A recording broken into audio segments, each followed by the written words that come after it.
why I'm wearing a cap. I got the I got some bad. Yeah, I got half an hour of bad Did you stuff. get a head mold? I had the lawnmower out. I was just gonna say that. How's the family? We're good, buddy. We're good. Where are you? Are you Mumbai or where are you? Yeah, we're at home. Just trying to get through, man. It's been difficult. It's been intense, all over the Yeah. world. It's been quite tough. Mm. Um, what's been happening in the UK? What's the situation like now? Mate, we're exactly the same. We're in lockdown. We are completely locked down. I've not been up to much. Mhm. We've got two kids running around, but luckily we don't live in the city, so we're not stuck in an apartment like a lot of people. Yes. We've got space, so we've got garden. We opened the swimming pool today. Mhm. So we're very lucky that we've got space. But it's tragic what's happening, huh? Tragic, tragic, tragic. I know. Sweet. You're at Wentworth, aren't you? Yeah, we've got a nice garden out here. I mean, I'd love to be hitting Mm. golf balls, but we've been told we're not allowed to. All the golf courses are closed, so I do a bit of chipping in in the garden, but that's about it. Have you got space where you are? Actually, we do have space. We went away to a farm Mm. before everything got intense. So we've been lucky. We actually have been in decent space ourselves, so we can walk around just within the compound. And yeah, as I was just gonna say, just be grateful. You don't know Mm. what people are going through, just being I locked know, in, and I I know. can feel for them. I see people just trying to get through these days. It's tough. It's tough to watch. But I mean, in terms of you and in terms of your missus, you're obviously incredibly high profile, and you Mm. would be on the road now. I mean, I'd be in India now commentating and being on an airplane every day, going from ground to Yeah, ground. How nice is it yeah. though, from a family's perspective, to be able to spend good amount? I suppose I should ask your missus. I shouldn't be asking you this. To be spending time with each other all day, every day. No, it's been wonderful. It's the longest we've spent together since we got married. Since we've been together actually. So I know Really? it's not ideal. We've never been in one place for this long. Yeah. It's bizarre, but yeah, that's been the case. It's not a good thing to, sort of single out the situation as something that you got an opportunity to spend. It is what it is. I mean, we are looking at the positives, we are being careful, you're being cautious, but at the same time, you have to appreciate family time. I was just going Yeah, to yeah. say, usually at this time, I'd probably be saying hello to you in Chinnaswamy or some of the other Yeah, stadiums, exactly. not on Instagram Live. Exactly. So, yeah, these are I strange know. times. It is, and they say that in the UK it could be, if the public don't behave themselves, it could be a June lockdown. I mean, that's stuck in your houses until June to get rid of the peak of what's Wow. happening at the moment. I mean, and you say at least we have space. A lot of people don't have space. So, crikey, I Yeah, just yeah, hope people behave for 3 weeks, 4 weeks, try and just do whatever they can to get through it, yeah. and then hopefully we get through the rest of it. What are you missing most about not being able to be footloose and fancy free? Nothing. You're not missing anything Nothing. I just told my brother, apart from your barber. my brother messaged me 2 days back and he was like, I'm dying. So in our place in Gurgaon, near Delhi, we have a gym in the basement. He's never used the gym. And now he's in the gym every day and he's understanding the importance of that gym. So he told me I can't take it anymore. I need to go out. I'm just getting stuck in the house and it's difficult. He's with family as well, but people are just not used to being home. Yeah, And that's when I told him, welcome to our side of the world, welcome to our life. This is our life yeah, every day. So absolutely. we we are in isolation every day. That's true. Jesus, Yeah. especially you guys in India. I mean, at least here we can get out, and I think you love touring England and Australia and stuff, where you can go to the beaches but I mean, in India, it's quite intense, isn't it? Yeah, it is. But to be honest, we're just grateful that we're home. We're in one place, with all the Mm, travel restrictions now. Imagine if we were still on tour and stuck in some country and yeah. could have been very, very difficult for everyone around, just stuck in different parts of the world. And I wanted to ask you, what's been the mindset of people in the UK? How are they dealing with the situation? How are they looking at things? And is there panic? Is there sort of Mate, there confusion? has been a reasonable amount of panic. I think people stockpiled for the first week or two, a couple of weeks ago. I mean, I don't understand the situation at the moment. We live on the flight path at Heathrow, and you can still see some airplanes in the air. I saw one of the airlines grounded their fleet recently. British Airways were talking about letting go of 30,000 people on leave at the moment. And so, I mean, I still don't understand how they haven't completely closed the borders here yet. When I was shooting that documentary a couple of weeks ago, there was quite a big outcry. I flew in from, where was I? Where did I fly? It was Mumbai or Delhi. I flew in from somewhere, and I walked straight through the border. No one's checking temperatures. At least in India, they were checking our temperatures. Before I even went into the hotel in Delhi, we had our temperatures checked. Everything was being checked, but it was very lackadaisical here. And apparently, it's still the same way at the borders, which is, I mean, it's crazy to think it's going on like that. Crazy. And the numbers are just going, they skyrocket. I know skyrocket. that's strange to hear. Honestly, our response has been quite good. I mean, apart from few people that you would have seen the videos who haven't really respected the guidelines being laid out, and I just don't understand how that happens, because if you're looking to address a larger issue, there's a thing of unity that everyone should have, which unfortunately hasn't been the case with everyone. I think 80% of the people have taken it on board, but still those 20% can be a huge issue going forward. As you said, the spike is immense going into week 3 and 4. So I just hope that people, get some sense into them and just stay Are you off the training? Are streets. you training? We actually got all our stuff put into a big car, and we got our stuff here. Everything that, because I knew that if this goes on for longer, you still need to be able to train, and so I've got my lifting Olympic bar and plates, and there's a little garden to run around. And All right, so, man. All right, man. Me and Anushka have been training well. Mate, I've seen it. Don't call it an Olympic bar. You need to be calling it something, because the last time I saw legs like yours, they were hanging outside the nest. Little pencil legs. Here they are. Little pencil legs. It helps when you got big legs like yours and you still pop a calf muscle. I've never popped my calf in my life. Remember that. It looked like someone had shot me. It was in Pune. I knew I was standing in slips, and I was like, what the hell just happened to him?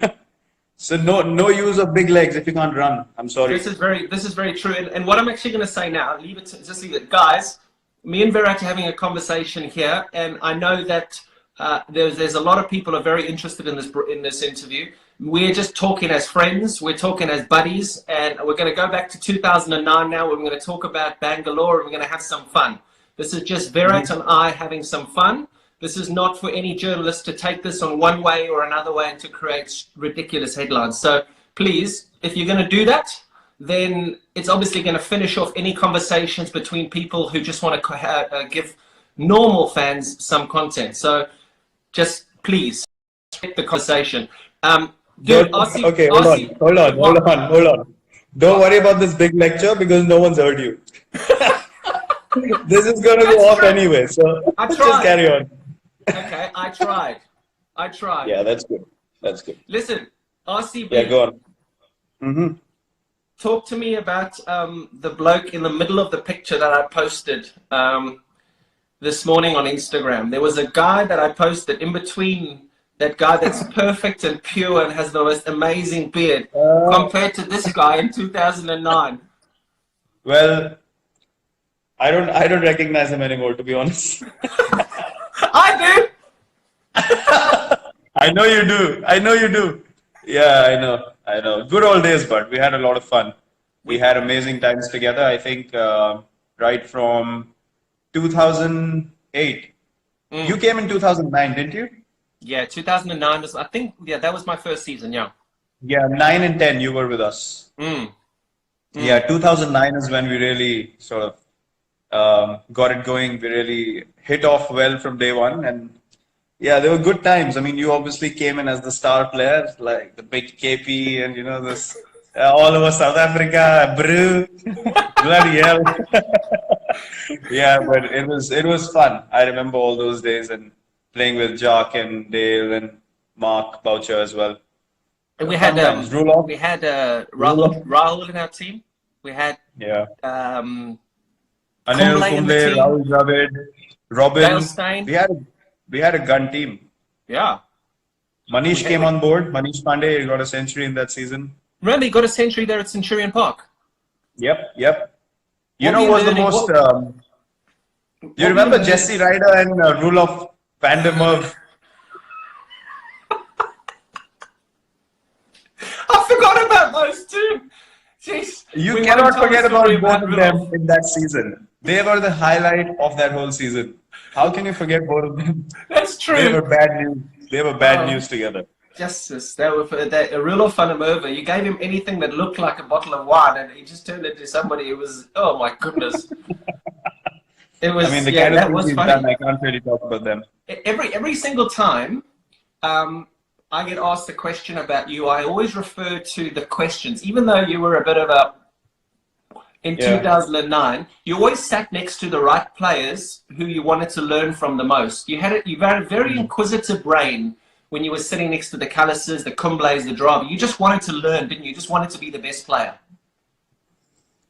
Yeah, I mean, it was pretty obvious. I mean, for a youngster, having all of these people around yourself when you came and you were at the peak of your career, and for me, it was just an opportunity to just absorb as much as I can. If I wanted to go higher and higher, I just had to do it. So, yeah, it was a no-brainer for me. There's different ways you can look at the IPL.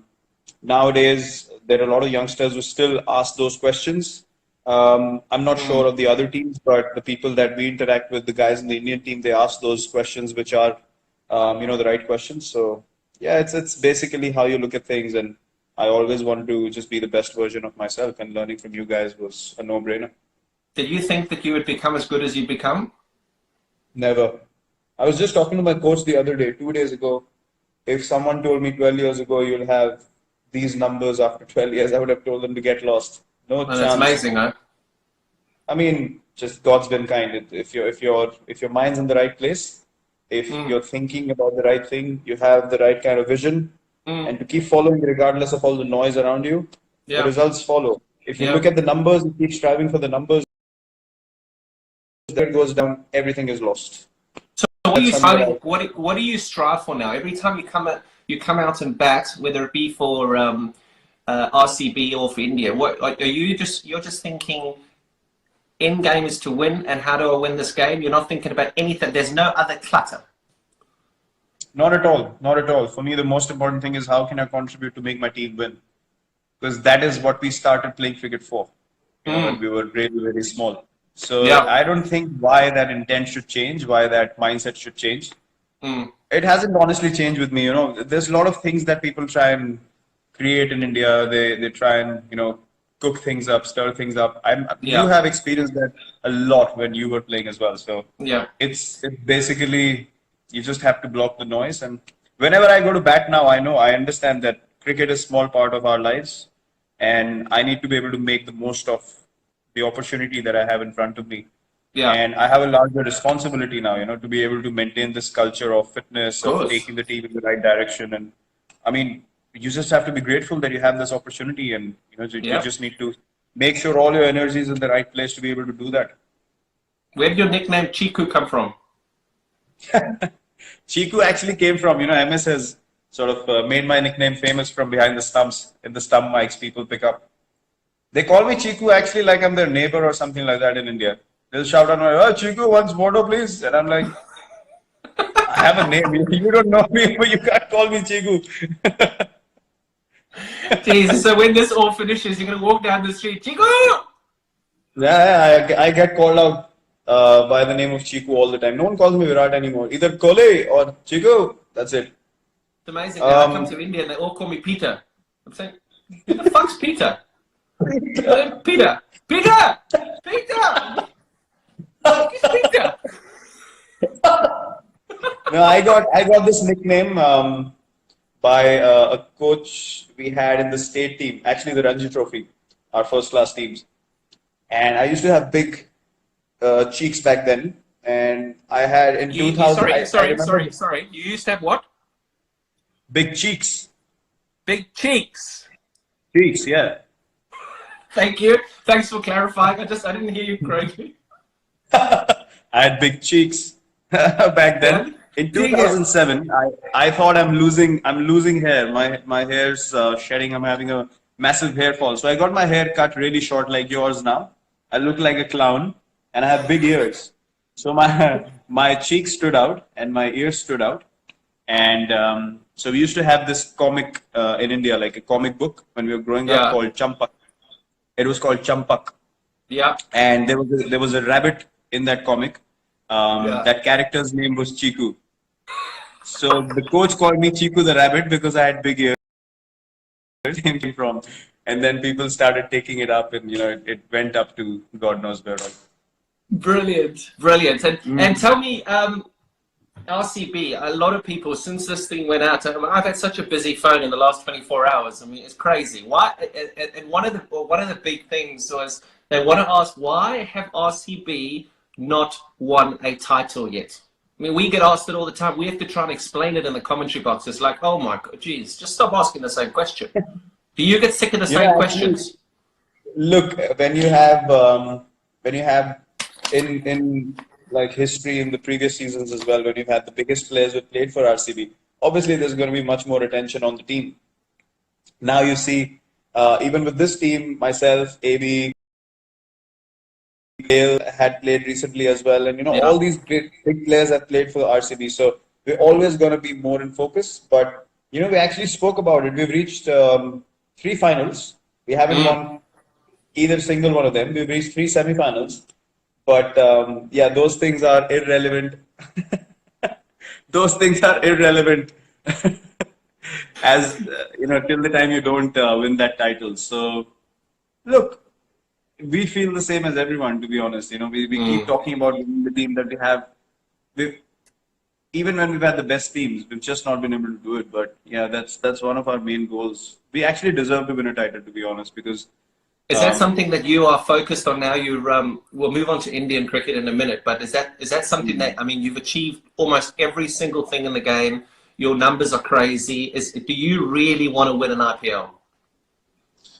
actually, I've realized something, that to go after something so badly, it keeps running away from you. And I remember all the times when we've done well in RCB, we've never thought of whether we're going to win the IPL or whether we're going to reach the semis or knockouts or anything like that. But it's just that added pressure. Whenever we've played in the recent past, we've just thought, this is the season, and it's just blown us all over the place. So I think we just need to get that joy back. And at this stage of my life, to be honest, I give everything that I have on the field.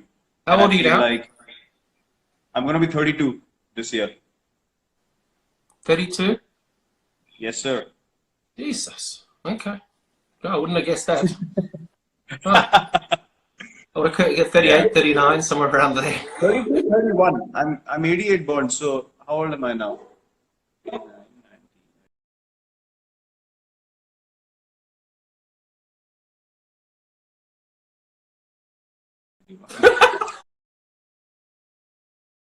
I can't even count. I was shit at maths. There's the headline tomorrow. Virat doesn't know how old he is. I'm 31. Hey, I'm 31 at the moment. If that's as bad as it gets, then we've done really well in this session. I'm 31. 31. 31? Yeah. Okay. We get on to Indian cricket, and we talked about your transformation from 2009 to the person that you are now, and how fit you are, and how structured you are, and how much you train. Was that something that you desperately wanted to bring to Indian cricket? I remember playing against India when my first time I played against India was 2006. We toured India after